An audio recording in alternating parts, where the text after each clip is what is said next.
안녕하세요. 네. 오늘부터 한 5차례에 걸쳐서 여러분들하고 같이 영성의 향기 프로그램에서 우리 신앙생활 전반에 관한 그런 여러 문제들을 생각해보고 그것들이 그랬으면 좋을 모습이 어떤 것이며 지금 우리가 어떻게 살고 있는지 다시 한번 확인해보고 그러면서 겸손하게 하나님께서 우리를 도와주시고 이끌어주시기를 청해서 우리의 이 신앙생활이라는 여정이 좋은 열매가 맺을 수 있게 되기를 바랍니다. 그리고 오늘 첫 시간으로서 여러분들과 같이 말했으면 좋을 것이 제가 제목을 정해봤는데 신앙은 생활입니다. 이렇게 정해봤습니다. 신앙생활을 어떤 그 사람들이 만들어내는 일로 그래서 우리 생활은 따로 있고 또 무엇인가 새로 무엇을 더 보태서 해야 되는 것을 신앙으로 이해하는 경우가 없지 않나 하는 생각을 하고 있어요. 그래서 본당이라는 곳에서 볼 때도 보면 신앙생활을 자신이 열심히 하고 있다 하는 사실을 느끼는 데 있어서 그 척도로 사용되는 기준을 보면 대부분 무엇인가를 얼마나 더 많이 하고 있느냐 이것을 묻는 것 같아요. 이것이 어떤 면에서 우리 교회가 갖고 있는 그 하나의 그 미성숙한 면 중에 하나 아닐까 하는 생각을 해봤어요. 그래서 오늘 아침에 그 신문을 우연히 봤는데 여러분들 혹시 보셨는지 모르겠어요. 우리 교회 신문 중에 한 대목입니다. 제가 한번 보여드릴까요? 이렇게 제목이 되어 있었어요. 여기 큰 제목으로 말하고 있는 봉사하는 사복이 뜬다 이랬는데 이 말을 들으면서 무슨 말을 하고 싶어 하는지는 이해가 되는데 이 말을 할 때 사용한 단어 뜬다라는 이 말이 참 우울했어요. 이 말을 들으면서. 왜냐하면 표현하는 방식이 왜 떠야 되나 하는 거죠. 우리 신앙이라고 하는 것의 색깔과 이 뜬다라는 표현이 정말 적절할까 하는 생각이 들어요. 근데 이제 어떤 저희 집 근처에 어떤 아파트 단지가 있는데 그 단지의 이름이 참 재밌어요. 뭐냐면 소위 어떤 왕궁을 상징하는 이름을 쓰면서 뭐의 아침, 어느 궁의 아침 이런 표현을 썼어요. 근데 그 집이 분양할 때 굉장히 경쟁률이 치열한 상태에서 분양이 끝났다고 그래요. 그만큼 인기가 있었다 그 말이죠.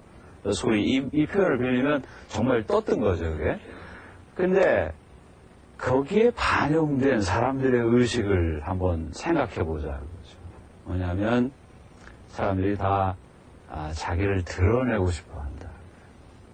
네? 자기가 왕이고 싶다. 이런 걸 말하고 있는 하나의 표현들이죠. 그런데 우리는 사실 그리스도 왕 대축일을 지내는 사람들이죠. 왜냐하면 우리가 스스로 왕이 아니고 그리스도가 왕이시라고 고백하는 사람들이 우리라고. 그 면에서 보면 우리가 신앙한다고 하는 것을 정말로 분명하게 이해하고 있지 않으면 안 되는구나 하는 것을 느끼게 되는 우리들의 주변 이야기예요. 그래서 신앙이 구체적인 우리의 삶이고 또 무엇인가를 보태어서 더 해야 되는 일종의 엑스트라 워크를 말하는 것이 아니라 우리가 숨쉬고 하루 일상을 살고 있는 그것 자체가 신앙이라는 사실을 이해할 수 있으면 얼마나 좋겠는가 하는 생각이 들어서 이 제목을 정해보았던 것이죠. 그래서 결국 우리가 지금 주변의 이야기를 이렇게 하면서 느끼는 것은 뭐냐면 결국은 우린 그러한 상태를 놓고 죄스러운 세상이라는 표현을 쓸 수밖에 없는 거죠. 왜냐하면 자기 스스로가 왕인 것으로 드러나지 않으면 안 될 만큼의 무엇인가를 가슴에 지니고 있다. 또 자기 자신이 이렇게 드러나서 남들로부터 떠받들어지지 않으면 자기가 이 세상에 존재하고 있다는 것에서부터 생기는 그 깊은 삶의 의미를 그런 상태의 모습이 아니면 못 느낀다. 이 문제가 결국은 우리가 말하고 있는 그 죄스러운 상황이라는 것과 맞아떨어진다. 결국 여기서 우리는 원죄의 이야기를 전하고 있는 성서의 한 대목에서 한 예를 볼 수 있을 것 같아요. 거기서 보면 이렇게 표현하고 있어요. 따먹지 말라는 선악과를 따먹고 나자 사람들이 알게 되었다 그렇습니다. 알게 되었다 그랬는데 알게 된 그것의 제일 첫 번째 내용이 무엇이었냐 하면 자기 자신들이 알몸이라는 것을 알았다 그래요. 그러자 하나님께서 나타나시는 소리를 듣고 숨었다. 나무 뒤로 가서 숨었다 그래요. 이 설화 속에서 드러나고 있는 그 속 내용이 무엇일까를 짐작해 보면 이렇게 이해가 되지 않나 생각이 들어요. 실제로는 그 열매를 따먹고 알기 전에도 알몸이었잖아요. 근데 따먹어서 알았다 했는데 그 똑같은 알몸이 문제가 됐어요. 왜 그랬느냐?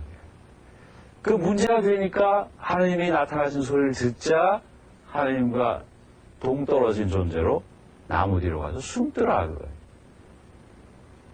왜 그랬을까? 결국은 우리가 안다고 하는 것이 잘못 안다 그 말이에요. 하느님처럼 알질 못하고 우리가 우리식으로 안다 그거예요. 이것이 죄스러운 상황의 근본 문제일 수 있다 그것이죠. 우리식으로 아니까 하느님식으로 알지 않고 우리식으로 아니까 단절이 온다 그 말이에요. 사람들은 각각 다 자기가 알고 있는 상태로 남을 판단하고 있는 거예요. 남에게 기대하고 있어요. 그것이 아니면 그 사람과 상관없다고 결별해요. 이것이 죄스러운 상황이에요.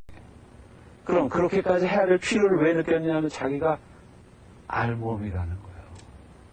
지닌 것이 없다는 것을 알았다는 거예요. 그러니까 우리가 정말 먼지며 그림자에 불과한 존재라는 거죠. 그러니까 사람들 말을 들어보면 어차피 한 번 태어나도 죽고 말 일인데 세상에 태어나서 살면서 정말 사람같이 떵떵거리고 한번 살아보자. 이게 모든 사람들의 소원 아니에요? 내 마음대로 한번 해보고 살아보자. 그거 아니에요? 그럼 자기 마음대로 해야 된다. 그러지 않으면 살아본 것 같지 못하다. 이렇게 느끼는 그 진짜 이유는 뭐냐 하면 결국은 그 속에 허약함을 가지고 있다. 그 말이죠. 아무것도 아닌 줄 자기도 안다. 그거예요.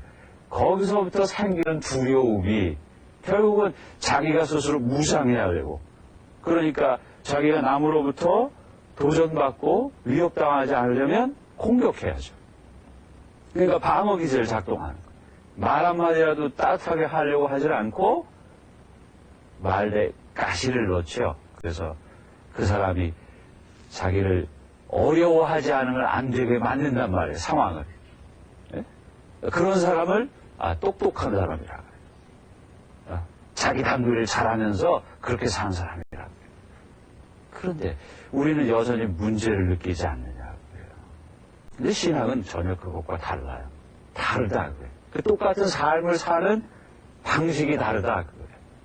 그럼 어떻게 해서 다르냐 하는 것을 이해해 보면 그러면 우리 길을 찾을 수 있죠. 신앙에 대한 그 이해를 위해서 우리가 고려해야 될 내용이 대략 세 가지가 있는 것 같아요. 첫째로 우리가 신앙한다, 즉 믿는다고 하면 믿는 주체가 있을 거 아니에요. 누가 믿어요? 내가 믿죠. 내가 믿어요. 그러면 내가 누구를 믿어요? 하느님을 믿어요. 하느님. 그러면 여기서 내가 하느님을 믿는다고 말을 했는데 그러면 내가 그럼 하느님을 어떻게 아느냐 하는 게 문제되잖아요. 내가 하느님이 아닌데 어떻게 하느님을 나의 믿음의 대상이라고 내가 그분을 골라낼 수 있느냐? 아니다. 여기서부터 문제가 생긴다고 말이죠. 그러니까 이해를 하기 위해서 우리는 신앙의 내용, 속 내용을 이루고 있는 그 세 가지 요소라는 것을 분명히 인식할 필요가 있다. 먼저 우리의 많은 교회의 선배들이, 신앙의 선배들이 모범을 통해서 당신들의 삶을 통해서 증거했고 교회가 가르쳐갖고 한 내용을 종합해서 요약을 해보면 세 가지로 요약이 되는데, 첫째로 하느님께서 먼저 자기 자신을 우리에게 보여주신다. 우리에게 먼저 그분이 다가오신다. 우리가 목이 마른 줄도 몰랐는데 우리가 목마른 존재라는 사실을 알게끔 그분이 먼저 다가와서 나에게 생명의 물이 무엇인지를 기억시켜 주시고 우리에게 충동시켜 주신다. 알고 싶은 마음이 되도록 충동시켜 주신다. 그분께서 당신이 누구시라는 사실을 그렇게 끊임없이 우리에게 다가와서 드러내 보여주신다. 그런 하느님이시기 때문에 적어도 내가 그분을 믿는다고 말할 기회가 생기게 되는 것이라고. 그러면 다른 동물들이 하느님을 믿나요? 다른 식물들이, 피조물들이, 다른 것들이 하느님을 믿나요? 그렇지 않죠. 믿음은 철저하게 인간의 행위예요. 그러면 인간만이 하느님을 신앙의 행위로 섬길 수 있는 그 이유가 뭐냐 하는 걸 이해해야죠. 그것은 하느님께서 인간을 그렇게 만드셨기 때문에 그래요. 하느님께서 인간을 그렇게 만드신 거예요. 어떻게 만드셨냐면 그분께서 당신 모상대로 우리를 창조해 주셨어요. 그러니까 당신 모상대로라고 하는 것은 그분과 대화가 가능한 존재로 우리를 만드셨다 그 말이에요. 여러분 대화라는 거 이해하고 계세요? 대화 잘 하세요? 저는 대화 잘하는 분이 참 아름다워 보여요. 대화의 시작은요 듣는 거거든요. 근데 대부분 듣지를 않는 것 같아요. 듣지를 않아요. 그러니까 대화가 시작도 되지 못하고 진행되는 바가 없죠. 어떤 경우 이런 경우가 있었어요. 제가 제 마음에 깊은 사연을 말하고 있는데 그 듣는 분이 그냥 가만히 계세요. 가만히 계세요. 그때 전 느꼈어요. 뭘 느꼈냐면 이분이 내 삶의 이 아픈 사연, 이 깊은 사연을 지금 나는 이렇게 말하고 있는데 이분은 듣고 있는 게 아니구나. 듣고 있는 게 아니고 자기가 말할 차례를 기다리고 있구나. 그러니까 나는 그 이야기를 더 하고 싶지 않은 거예요. 여기선 대화가 존재하지 않죠. 대화는 그런 게 아니에요. 하느님께서 하시듯이 하시지 않으면 대화가 되질 않아요. 그분은 어떻게 하시는가 하면 우리에게 끊임없이 다가오시지만 결코 우리를 흔들거나 우리에게 자유를 속박하시는 법이 없어요. 우리를 그렇게 만들어 놓으셨기 때문에 우리가 절대적인 자유를 보장받은 상태에서 그분께 응답하기를 원하실 뿐이지 우리에게 목적을 두고 네가 이래라 저래라 하고 강요하실 분이 절대로 아니에요. 그러니까 인간은 하나님의 모상대로 창조되어서 그분의 모습을 닮아서 그분처럼 모든 것에 나누어지는 존재로 우리가 창조된 존재예요. 다만 죄스러운 상황에 던져져서 우리가 정말 누구인지 모르고 겁먹고 살고 두려움에 사로잡혀 살기 때문에 우리가 답을 찾지 못하고 방황하고 있는 것뿐이에요. 누구를 찾아야 될지 모르고 있을 뿐이에요. 그러나 그분은 여전히 우리에게 다가와 계시고 말씀을 건네고 계시기 때문에 우리는 그분을 향하여 나누어지는 존재, 그분이 우리에게 그러셨듯이 우리가 누구를 겨냥한 존재일 수 있다는 거죠. 그 겨냥하는 대상이 이 세상에 보여지는 이런 피조물들, 물질적인 피조물이건 영적인 피조물이건 하느님이시건 우리는 초월할 수 있는 능력을 하느님의 모상대로 창조되었기 때문에 가졌다. 그러나 여기서 우리의 조건 자체도 결국은 우리가 만들어낸 것이 아니라 하느님께서 주신 것이라 그 말이에요. 그러니까 조금 다른 얘기지만 내가 뜬다 얘기를 할 수가 없죠. 그분이 하신 건데요. 처음부터가. 그분이 하신 건데요. 그러니까 두 번째 요인으로 말할 것이 바로 인간이 그러한 존재라는 사실이에요. 인간이 그러한 존재라는 사실을 확인하는 이 자리에서도 이미 하느님이 누구신지를 말하지 않으면 안 되는 것이 인간이죠. 세 번째로 말해야 될 것은 그러한 인간이 자발적인 의지로 하느님께서 다가와서 대화를 요청하신 것에 대한 응답을 하는 것을 말한다. 이때의 응답은 어떤 형식의 응답이냐 하면 복종하는 응답이라고 해요. 듣는다. 복종하다는 말의 어원을 따라가면 ob aud이라는 말을 써요. 그 말을 라틴 말의 그 합성어로 소위 프리픽스 앞에 붙은 접두어를 해석을 해보자면 무엇을 향하거나 또는 완전하게 하다라는 의미를 갖거나 하는 뜻이죠. 그러면 아우디레라는 말은 듣다는 말이죠. 듣는다. 그러니까 듣는 것에 전적으로 매여 있다. 그 말. 전적으로 향하여 있다. 그 말. 완전하게 듣는다. 그 말이에요. 그러니까 대화에서 있는 근본적인 요소, 그분이 말씀하시고 그 말씀이 절대적 진리며 사랑 자체이신 그 말씀에 인간은 충분히 들었기 때문에 복종하지 않을 수 없는 대화가 하느님과 인간의 대화라 그 말이에요.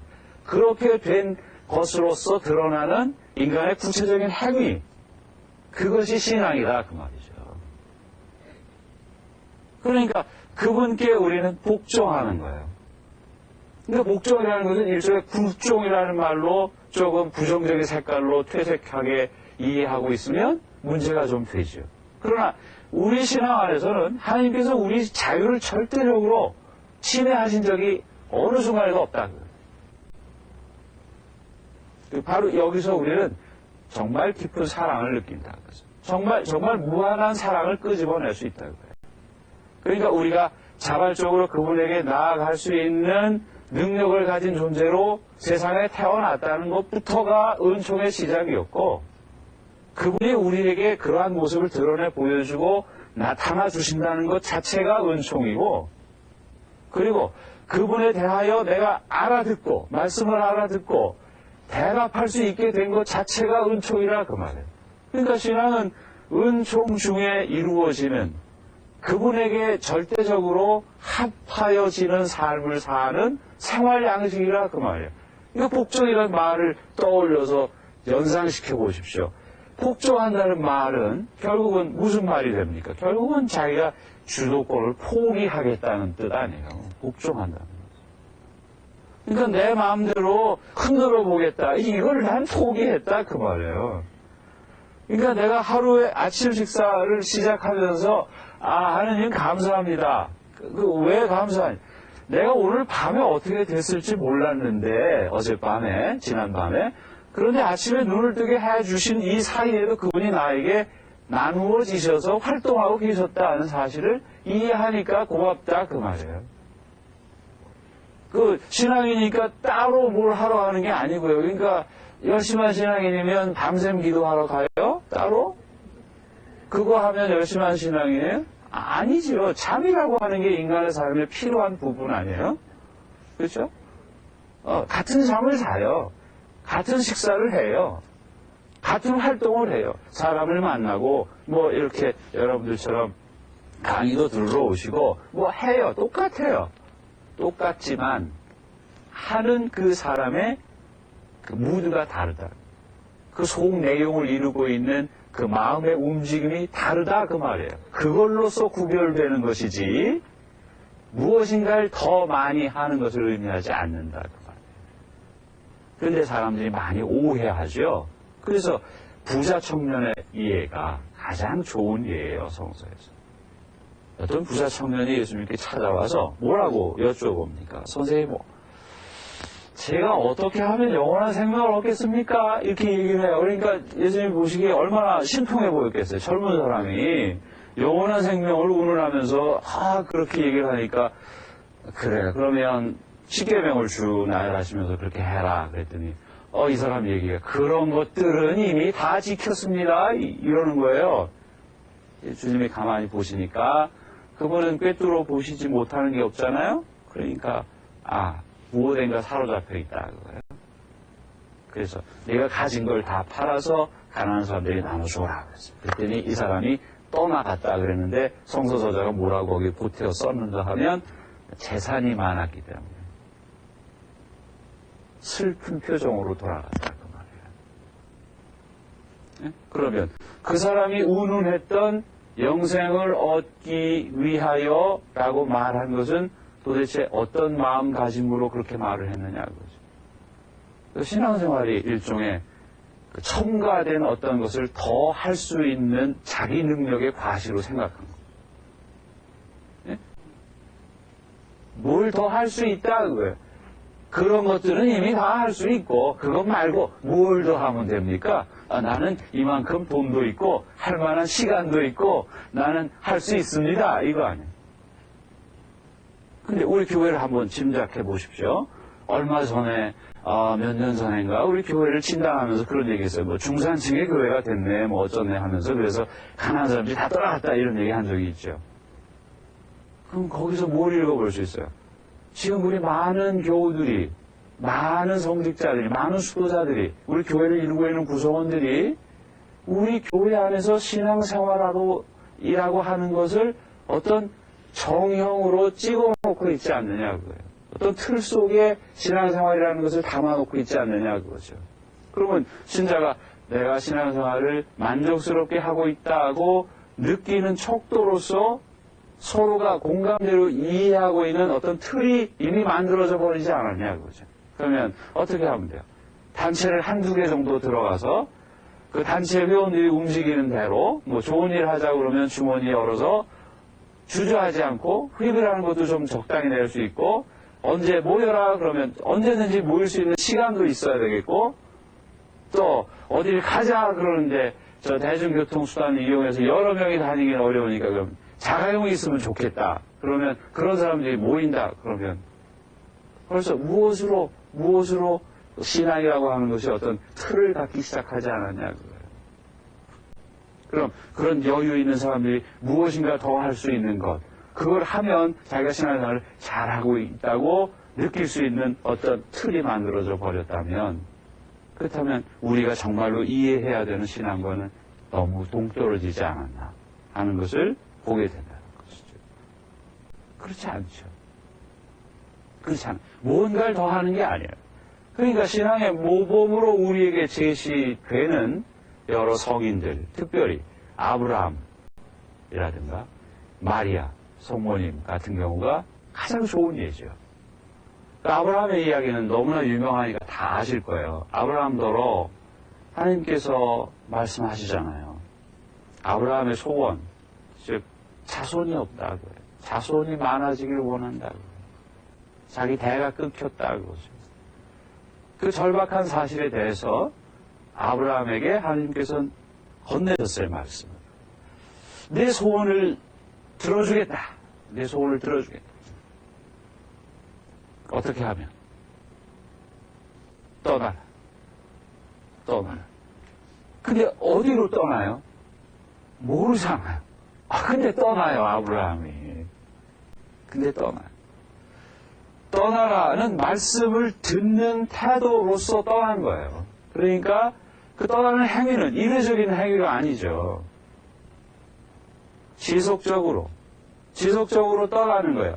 익숙하고 손에 잡힐 만하고 거기서 안도감을 얻을 수 있는 대상이면 그는 떠났어요. 떠나고 깜깜하고 길을 모르겠고 어디로 가야 할지 모를 때 그는 귀를 열고 있었죠.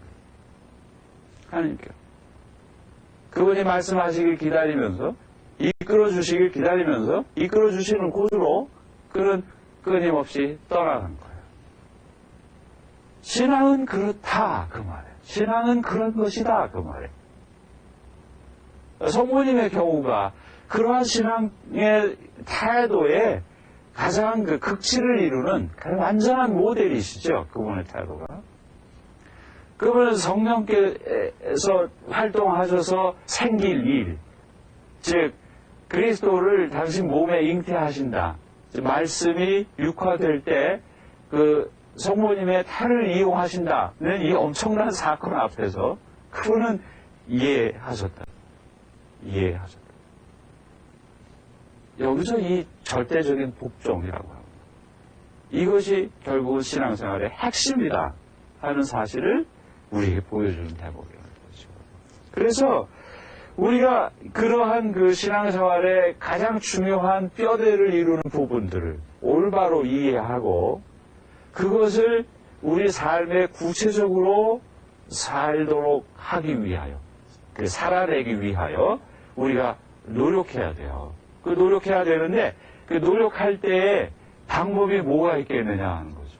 방법이. 여기서 필요한 것이 다른 게 아니에요. 그 방법을 말하자면 한마디로 자기의 주도권을 포기하는 거예요. 주도권을 포기하는 거예요. 자기의 주도권을 포기하는 거예요. 그래서 여러분들 혹시 비틀즈라는 가수 아시죠? 그 레리비라는 노래 있었죠? 네. 그 가사 중에 그런 말이 있잖아요. 그죠? 그렇게 되어지도록 준단 말이에요. 그렇게 되어지도록 준다. 근데 그 가사에서도 말하지만 그걸 누가 얘기했냐면 어머니 마리아가 말했다 그러고 써있죠. 그 어머니가 누구냐면 성모님이에요. 그 어머니가 성모님. 어머니가 보여주신 삶의 모범이 그거였어요. 하나님께서 하시는 대로 그대로 제게 이루어 지십시오 라고 말하는 그 태도로서 성모님이 성서에 나오는 이야기를 한번 쭉 추려보세요. 성모님이 무슨 일을 하셨나? 성서 안에서. 성모님의 이야기를 한마디로 요약을 한 구절을 찾아보면 성모님의 역할이라는 걸 한마디로 요약을 해보면 이 모든 것을 마음에 새겨 두셨다 이렇게 말해요. 모든 것을 마음에 새겨 두셨다. 그러니까 그 치맛바람 날리고 다니신 게 아니죠. 아들에 대해서 치맛바람 날리고 다니는 게. 뭐 쫓아가서 걔가 다니는 학교에 학부형회의 회장해야 되는 게 아니었어요. 아니었어요. 그분은 5살 때 성전에 갔다가 어린 예수가 성전에 남아있을 때 다시 찾으러 가서 대화를 하다가 그 아이로부터 들은 이야기며 여러 가지 사건들을 다 새겨두셨다 그랬어요. 그러니까 말씀을 품어 안으시는 분이에요. 말씀을 품어 안으시는 분. 그러니까 하나님께서 하시는 대로 그렇게 되어지도록 자기를 거기에 맞추는 사람으로 사는 삶의 태도. 바로 이것을 우리가 말이 좀 거칠지만 주도권을 포기한다는 표현을 썼던 거예요. 그러니까 우리는 신앙생활을 해나가는 데 있어서 바로 그 태도를 배워야 된다는 거죠. 그 태도를 배워야 돼요. 근데 우리는 이러한 태도를 살아야 된다는 사실을 알면서도 그러지 못한 우리의 환경을 염려하지 않을 수 없어요. 그래서 우리는 항상 우리 주변을 둘러싸고 있는 문제들, 환경이라고 하는 이 요소를 잘 식별해내야 된다. 구별해내지 않으면 안 된다는 거죠. 한 예를 들어볼까요? 제가 군종신부를 한 시절이 있었어요. 84년도부터 88년도까지. 그때 이제 그 부대를 들어가면요. 정문에서 그 부대의 구호가 하면된다 했어요. 하면된다. 그 하면된다라는 말로 연상되시는 그 사람들이 더러 있죠? 그게 그 시절에 그렇게 만들어낸 말이었죠. 그때는 물론 그것이 전체적으로 다 무시해도 괜찮을 만큼의 그런 일은 아니었어요. 왜냐하면 우리의 현실이 담겨있는 말이니까. 왜냐하면 사람들이 너무나 부정적 사고로 게으르고 무엇인가 하려고 하지 않을 때 그 말이 필요했을지 몰라요. 근데 세월이 지났는데 많은 것이 변화됐음에도 불구하고 그 하면 된다라는 그 망령은 지금도 이 사회를 휘감고 있다는 거예요. 우리가 신앙의 언어로 새로 그것과 비슷한 말을 하고 싶다면 우리가 신앙의 언어로 말을 하자면 교정할 필요가 있죠. 하면 된다라기보다 할 것을 해야 하고 하지 말 것은 하지 말아야죠.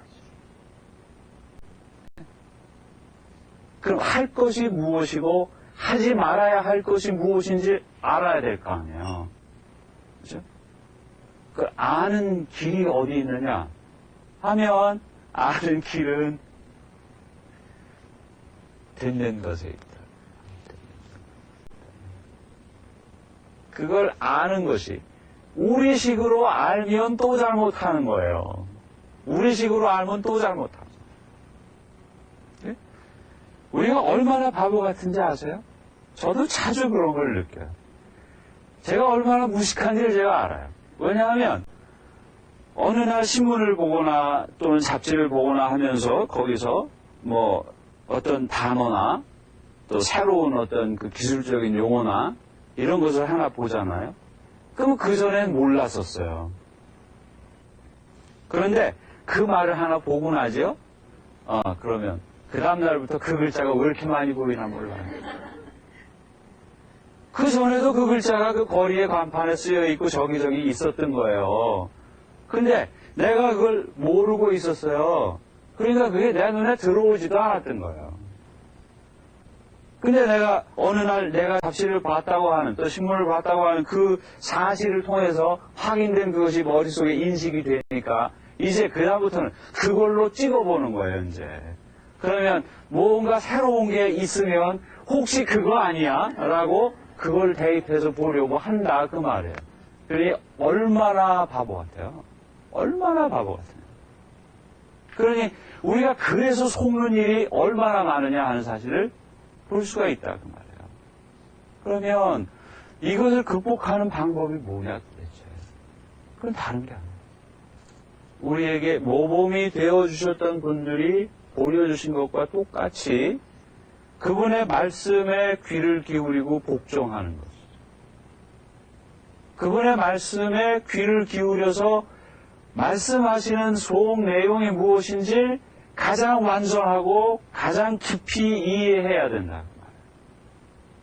그러니까 그 안에서 내가 무엇인가 작용하려고 섣부른 시도를 하는 것이 아니라 그분이 그렇게 하시도록 나를 그분에게 다 개방해 놓고 맡겨 놓고 그분이 말씀하시고 나는 그분의 말씀을 듣는 사람이라는 자기 의식을 가지고 거기 있어야죠.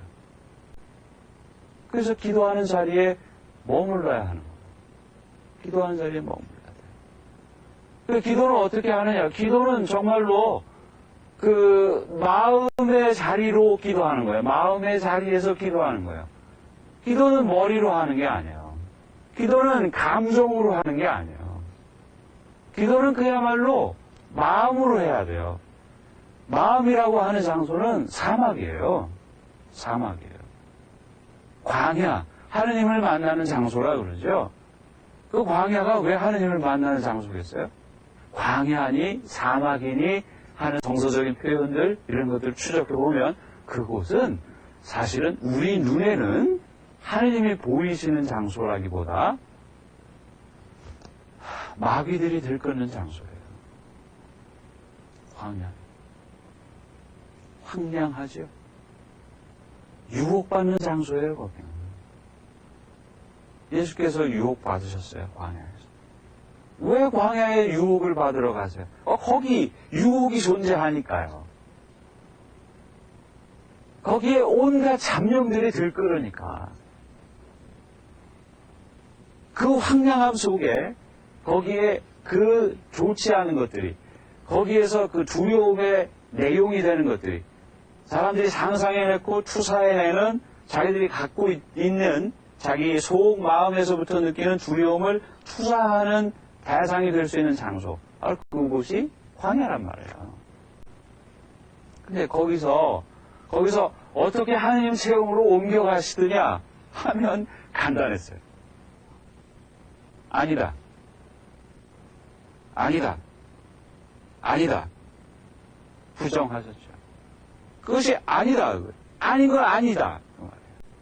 배고픔이라고. 절박한 현실이라고 하는 것 앞에서 나타나죠. 사탄은 말하기 시작하는 거예요. 빵을 만들어 봐라. 빵을 만들어 봐라. 주님은 아니다. 아니다. 그분의 태도는 한결같이 그랬죠. 성서에 말씀하시기를, 즉 하느님 말씀은 끊어내셨죠. 그렇죠? 자, 그러면 하느님의 사람이고자 한다. 그러면 그 다음번에 뭡니까? 결국 그래. 그럼 하느님의 사람이라면 그 하느님 사람을 하느님께서 대접하실 때 위험 중에 처했을 때 천사들을 보내서 이렇게 돕는다고 했다. 그러니 네가 한번 위험한 상태에 빠져볼래? 참 교묘하죠. 꼬리에 꼬리를 물고 사탄은 유혹하는 거예요. 그때 주님 두 번째도 마찬가지였어요. 아니다. 성서에 하느님 시험하지 말라고 써있다. 한결같이, 그분은 한결같이 하느님 말씀은 그렇게 듣는 것으로서 예수 그리스도를 보여주셨다고 말해요. 응? 그러냈다. 그러자 세 가지 유혹을 다 겪고 나셔서 아니다 하시고 나니까 어떤 일이 벌어져요? 정말로 벌어지는 거예요. 하느님의 천사가 예수께 와서 시종을 들어 입증했잖아요.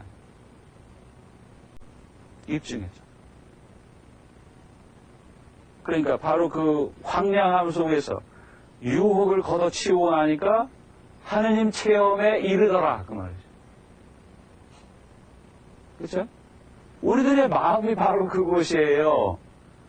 우리들의 마음으로 내려가 보면 마음 속에 내려가고 싶은 사람이 별로 없어요. 왜냐하면 그곳에 가면 내가 빨가벗는 기분이거든요. 가장 적나라하거든요. 기억하고 싶지 않은 그런 사건들이 거기 다 담겨 있거든요. 그것들이 거기서 아직도 정돈이 되지 않은 채 춤추고 그것들이 요동을 치고 있거든요. 끊임없이 나에게 불안을 느끼도록 만들고 작용하고 있단 말이에요. 그리고 여태까지 지내온 것으로 보아 앞으로도 그럴 것이다 는 잘못된 전망을 하게 만들고 있다고요. 그것들이 쓸데없는 공포에 사로잡도록 만들고 있단 말이에요. 거기 들어가서 보고 싶지가 않아요.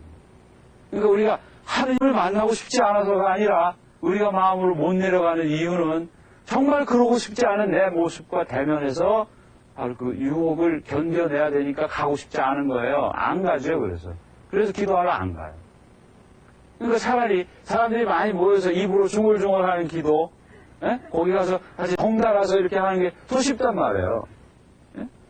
그래서 뭔가 어려운 일을 했다 그러면 조금 더 강도를 높여서 어려우려면 밤을 새야죠. 잠 안 자면서 했다. 그 다음에 이제 안 먹으면서 했다. 그렇지만 안 먹으면서 하면 뭐해요? 그 장소에 안 내려갔는데.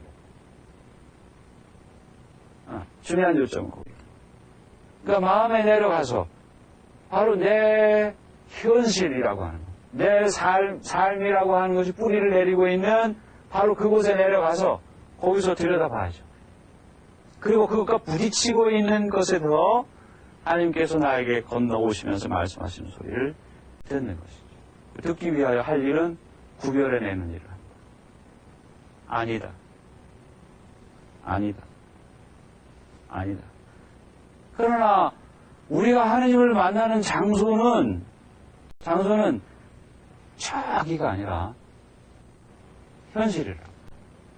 하나님의 목소리를 듣는 장소는 저기가 아니에요. 현실이에요. 나를 둘러싸고 있는 이 현실, 바로 여기서 현실적 요구로 나에게 다가오고 있는 것들, 이것이 하나님의 목소리예요. 이걸 외면해 놓고 하나님의 목소리를 듣는다고 해서 엉뚱한 데 가서 시간을 다 보내고 다니니까 언제 하나님의 말씀을 들어볼 기회가 생기겠어요. 여기서 문제를 느끼는 거죠.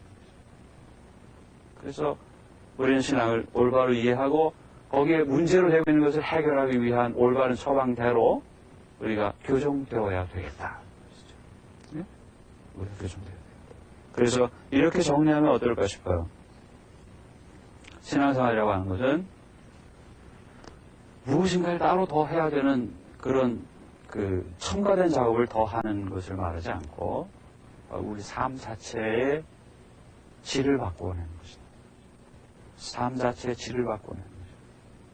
숨 쉬고 말하고 생각하고 행동하고 우리가 일상생활을 살고 있는 그 모든 것에 색깔을 달리 칠하는 것이다. 내용을 바꾸는 것이 아니라 그 똑같은 활동을 하는데 그 속에서 움직이고 있는 것으로 드러나는 그 무드를 다르게 하는 것이다. 그래서 요약하기 위해서 필요한 것으로 한 예를 들고 싶어요. 요한복음에 보면 요한복음은 정말 아주 그 상징이라고 하는 걸 잘 사용하신 복음서죠. 그렇죠? 그 안에 첫 번째 복음, 그 상징 이야기가 있어요. 그 첫 번째 사인 뭐냐면 다 아시다시피 그 가나에서의 혼인잔치 기준. 그렇죠? 거기서 그 사건에서 문제가 되고 있는 내용은 무엇이냐 하면 주님이 가셨던 혼인잔치집에 문제가 생겼어요. 문제가 뭐냐 하면 술이 떨어졌다는 거예요. 이게 잔치집에 술이 떨어진 거예요. 잔치집이라는 건 뭡니까? 흥의 경우 있죠. 잔치집은 흥이 있는 자리예요. 술이라고 하는 재료는 흥을 돋워주는 재료 아니에요. 그렇죠? 근데 이 흥이 깨지게 될 위협을 받고 있는 거예요. 술이 떨어졌어요. 근데 주님이 거기 계셔서 물을 떠다가 퍼주니까 술이 됐다. 근데 그 술이 어떤 술이었는가 하면 처음에 내놨던 술보다도 더 좋은 술이었다 그래요. 그걸로서 뭘 말하고 싶어 하는가 하면 정말로 신명난다 이거예요. 정말로 신명난다. 그 잔치가 정말로 새 기운이 생겼다 그거예요. 흥이 돋워졌다 그 말이에요. 흥이 깨져서 정말 그 재미없을 뻔한 그 잔치가 혼인잔치가 흥이 돋아. 그것도 몇 배로 더 큰 흥이 돋아났다. 그러니까 신앙생활은 그걸 말하는 거예요. 네? 신앙생활은 그걸 말하는 거예요. 그러니까 하나님께서 우리에게 말씀하시고 말씀하신 것에 대한 응답으로서 이룬 이 신앙이라고 하는 것은 내가 하면 된다 이래서 하는 게 아니라 그분의 힘에 의하여 그렇게 이끌려지는 삶을 시작함으로써 흥에 겨워진 삶을 사는 것을 말한다.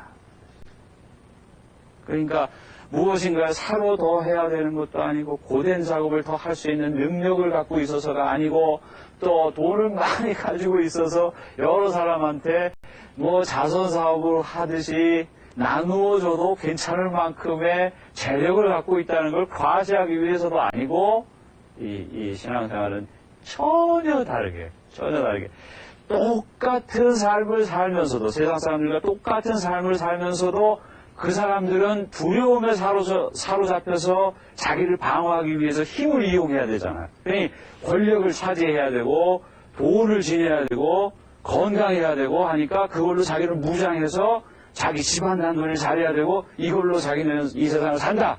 이런 반면 우리는 그렇게 위협받으면서 살고 있는 삶이 아니고 우리는 흥에 겨워서 사는 사람이에요. 예? 흥에 겨워서. 어떻게 흥이 생겼냐면 나는 아무것도 아닌데 나는 이제 뭐 언제 어떻게 죽을지도 모르고 내가 오늘 아침에 살았지만 정말 다행이다 하지만 내일 어떻게 될지 알아요? 몰라요. 그러나 내가 그렇게 나약한 존재라는 사실을 알지만 나는 그분에 의하여 건드려지는 사람이다. 그분에 의하여 그렇게 되어지는 사람이다. 그분이신 만큼 나에게 있어서 조금 더 다르지 않게 나누어져서 함께 하고자 하시는 분이시다. 그 말이에요. 여기서부터 우리는 힘을 얻는 거야. 여기서부터 흥이 나는 사람들이에요. 여기서부터 우리는 지칠 줄 모르는 희망을 가진다. 그래서 신앙생활 한마디로 요약을 하자. 그러면 회심의 생활입니다. 이렇게 말해요. 회심의 생활입니다. 왜요? 내가 지켜야 된다. 그래서 내가 주도권을 행사하고 내 마음대로 하고 뭐 어쩌고 이걸 간두고 하느님께 복종하고 그분께 말씀을 듣고 그분께 모든 걸 맡겨드리고 그분께서 하시는 대로 그렇게 되어지십시오. 라고 사는 태도를 바꾼 삶, 그거를 신앙생활이라고 한다. 그러니 이건 세례성사라는 걸 한번 딱 받으면 그걸로 완전 자동으로 해결된 게 아니고 매 순간순간 똑같은 생활 양식으로 점진적으로, 지속적으로, 영속적으로 그것을 그런 태도로서 일상의 요구에, 현실적 요구에 부응하며 살아가는 사람의 삶을 신앙생활이라고 한다. 그 말입니다.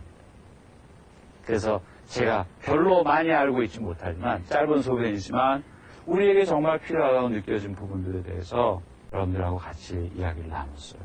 그래서 오늘 신앙에 대해서 우리가 이렇게 인간적인 언어로 말을 해보려고 노력을 했지만 아직도 말하지 못한 부분이 더 많다는 거예요. 왜냐하면 전적으로 그분에게 달려있기 때문에 그분이 열어 보여주시지 않으면 알 길도 없고 그분이 우리 마음을 건드려 주시지 않으면 내가 움직여질 수도 없고 그렇기 때문에 우리는 전적으로 그분에게 맡겨드리고 겸손하게 살아가야 되겠어요.